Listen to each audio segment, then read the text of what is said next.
বন্ধুরা, আশা করছি আপনারাও ভালো আছেন, আমিও ভালো আছি। আপনাদেরকে আজকে একটি প্রচুর ডেঞ্জার প্রবলেম সলভ করতে আমি দেখাবো। টেকনো স্পার্ক 8 কেজি 6K এর যদি পেজ ডিএম ভ্যারাইটি প্রবলেম আসে তাহলে আপনাকে কি করতে হবে আমি ভিডিওতে দেখাচ্ছি। আপনারা ফার্স্ট থেকে লাস্ট অবধি দেখতে থাকুন।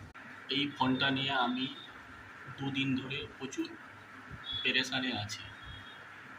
এই দেখুন, প্রথমে আপনাকে বুট লোডার আনলক করে নিতে হবে। তারপরে আপনাকে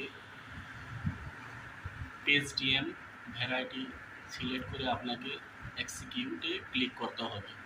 আপনার প্রবলেম 100% সলভ হয়ে যাবে। যদি এই ভিডিওটি ভালো লাগে বন্ধুদেরকে প্রচুর শেয়ার করবেন। এই দেখুন, আমার প্রবলেম সলভ হয়ে গেছে। দেখুন,